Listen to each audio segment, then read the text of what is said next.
Hello, YouTube, and welcome to the, as of right now, unnamed Mike Ashmore podcast. I am your host, your boy, Mike Ashmore, at Mashmore98 on all of your social media channels, and take a lot of pride in providing a lot of content and kind of keeping everybody entertained during my career, whether even you're reading a story for a minute or two. That's a minute or two that you're choosing to spend with something that I've created, and I really appreciate that. So hopefully you guys will enjoy this as well.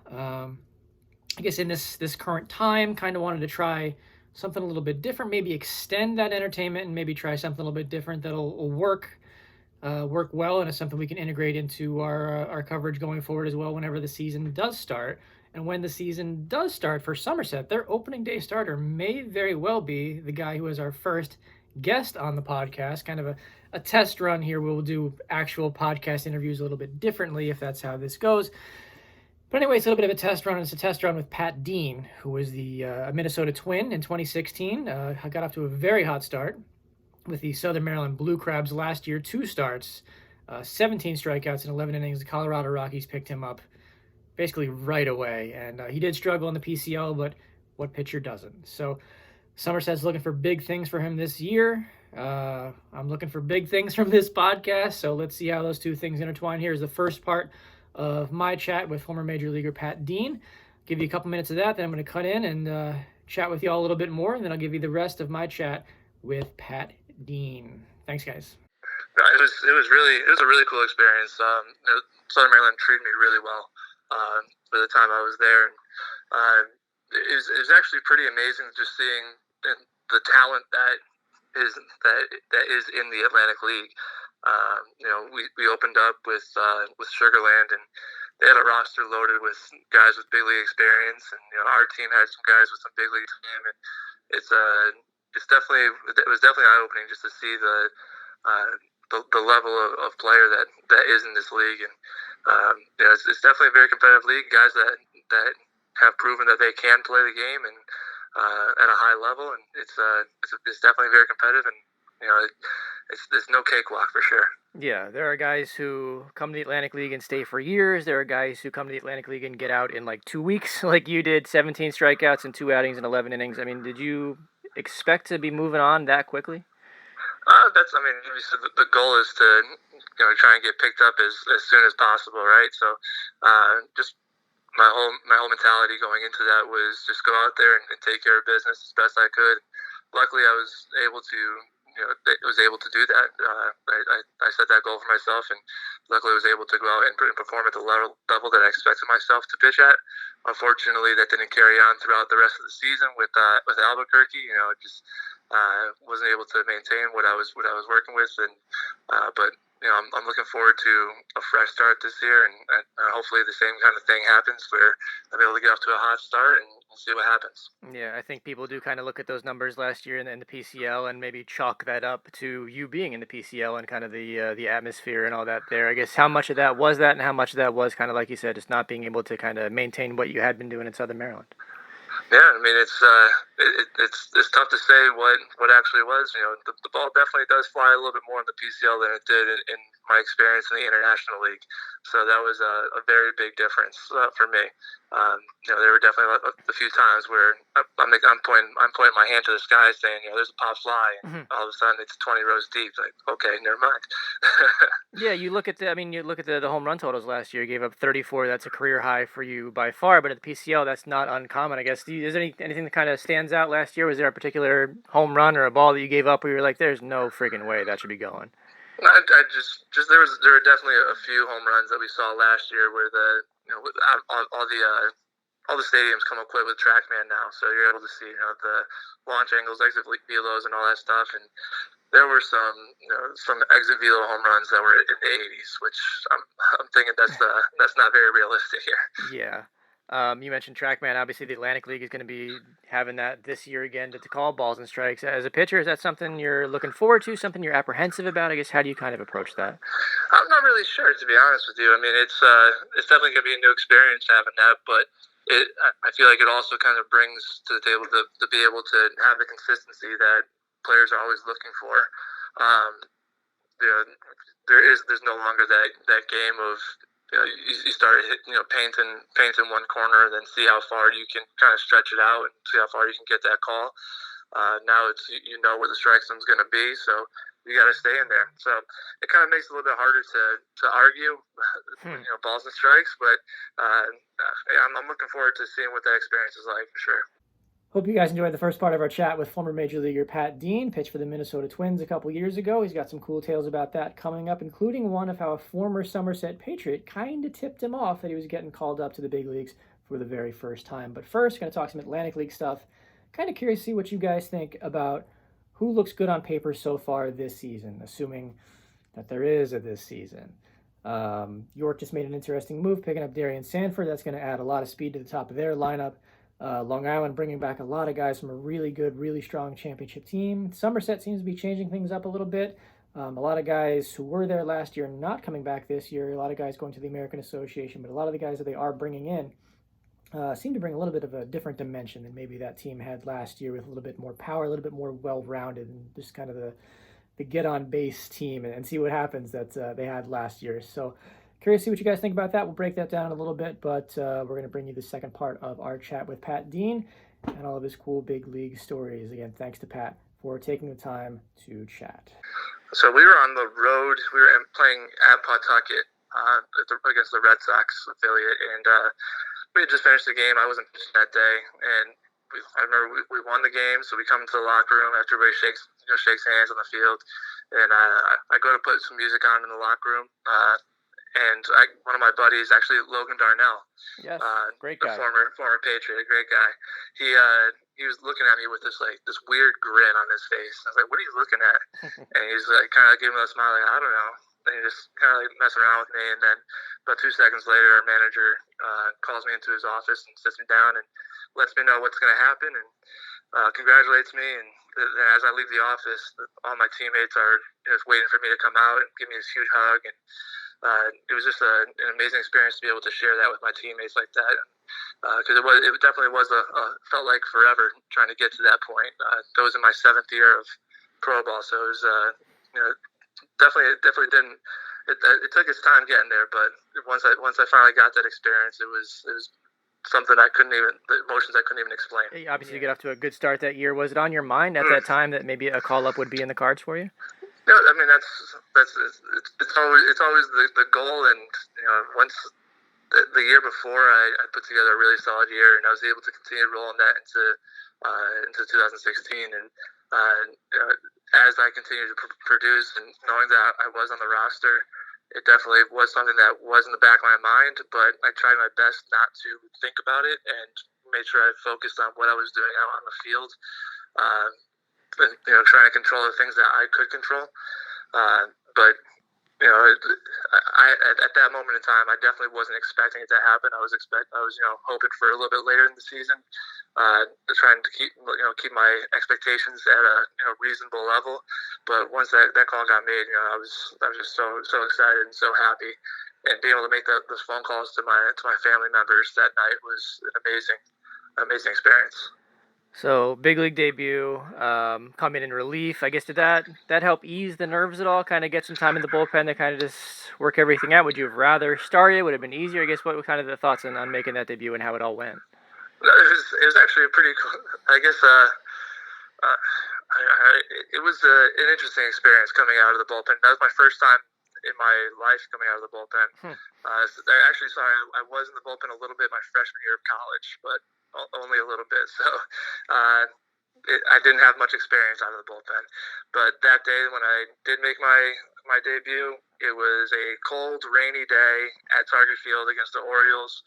And obviously at that point, if we were not winning very many ball games, so we were not drawing a lot of fans. Yep. And so I remember warming up before I was going in, and the bullpen coach, Eddie Guardado, kind of says to me, he's like, "Hey, look, when you get out there, get on the mound before you start throwing your warm-up pitches, take a second, look around, and take it all in." He's like, "This is a moment that you're going to remember forever." I remember I did just that. I ran out to the mound, got there, looked around, saw all the empty chairs, and I was like, "Okay, this is it. This is the show." But he was absolutely right, because being able to take that breath kind of helped relax me a little bit before I got myself going into my routine. Yeah. You come in, you face bottom of the lineup, 9-1-2, Machado coming in at 2. I guess is that it's a guy you've seen on TV all the time. Is that a guy you're thinking about when you're getting ready to make that debut? Like wow, I'm getting ready to face this guy. Or you so locked in, you're not thinking about the names you're facing. How does that work? It's it's definitely an experience seeing these guys that you're watching on TV all the time, but at the same time, I know that I've put the work in to get myself to this point, so I'm trying not to think about the name on the back of the jersey and only worry about what the swing is looking like. And that's my only focus. Wherever I'm playing, whatever level I'm at, I try not to focus on who the hitter is as much as possible. Obviously, you know what certain guys are capable of, so you have that in the back of your mind. But it's also trying to react to what they look like in the box and try and stick to my own game plan instead of worrying so much about like holy crap, this is Manny Machado or whoever it might be. So I try to keep that mentality as much as possible. But there definitely were some times where I was like, wow, I get to face this person. This is pretty cool. Yeah, you faced quite a few holy crap guys over the course of your time in the big leagues. You had quite a few good outings. There's the outing against Seattle, outing against the Red Sox. I mean, is there one outing that you can kind of point to when you kind of look back at the time with the Twins that you feel like you're most proud of? That if somebody hadn't seen you pitch before, that maybe you would point them to and go, hey, this is what I can do? I guess the obvious one would be my first and my only big league win was against the Mariners, pitching against King Felix. That was for me just such an amazing experience. We're on the road in Seattle, and to go out there and get a win was just such an amazing feeling. But I think to answer your question more honestly, I would say the Red Sox outing would be more of one that I'm like really proud of, because although I didn't personally get the win, that was a time when the Red Sox lineup was putting up like 10 plus runs like every day, and I remember seeing them put up like 12 runs against us in game 1 and 16 runs against us in the next game, and then all of a sudden it was my turn, and I was just like, this could go really bad. But luckily I was able to go out and give the team a chance to win, and that's always the goal, is just go out there and give the team a chance to win, and it doesn't really matter to me who gets the W next to their name as long as I did my job. Right. I was watching the video that Somerset put together of you signing, and that was the outing that they showed some of that. Like you said, that lineup was loaded. How difficult was that to kind of keep the nerves down? Because like you said, you're not really looking at the names, but I mean, that lineup, like you said, is absolutely stacked with big name talent. You strike out Betts, strike out Ortiz, you're striking out all these guys. I guess, what is that like when you're in that moment? It's a surreal feeling. It's one of those times where you just feel like you're watching yourself. Play, you don't feel like you're actually in your body, but also at the same time trying to stay as calm as possible, knowing that I grew up a Yankee fan, but so watching the Yankee Red Sox rivalry all the time growing up, and then being able to play against the Red Sox, and then the next start was against the Yankees. So I got to see that rivalry firsthand. Had a little bit more success against the Red Sox than I did against the Yankees the following week. They sent me back down to the minors, but it was a really cool experience. Some pretty cool stories there from Pat Dean, especially the one about Logan Darnell, one of the better human beings to have rolled through a TD Bank ballpark in quite some time. Kind of tipping him off a little bit that he was headed to the show, I guess, in retrospect. So that was kind of cool. It's cool to hear those stories direct from these guys. Obviously, someone like myself is never going to get to play in the big leagues. I do have the man cave wall behind me as some of my accomplishments from covering the big leagues and other big, cool, important things, at least that are big and cool, important to me. But to hear firsthand what it's like to face a guy like Machado and Ortiz and guys like that, that's really cool. So I hope you guys enjoyed that. But when is he going to get to face guys again? That's kind of the thing that I'm not sure a lot of people are thinking about right now is, so let's say the season does get going again, which we're all obviously hoping, and for those who praying that things are going to get going here. The preparation process right now, if you're looking at a normal season, would be pretty far along. Right now, these guys don't know when they're going to get back on the mound or back on the field. May, June, July, who knows? Who knows right now? So What is that process like? And what is it like to be in someone's shoes like Patine, who is used to a major league spring training?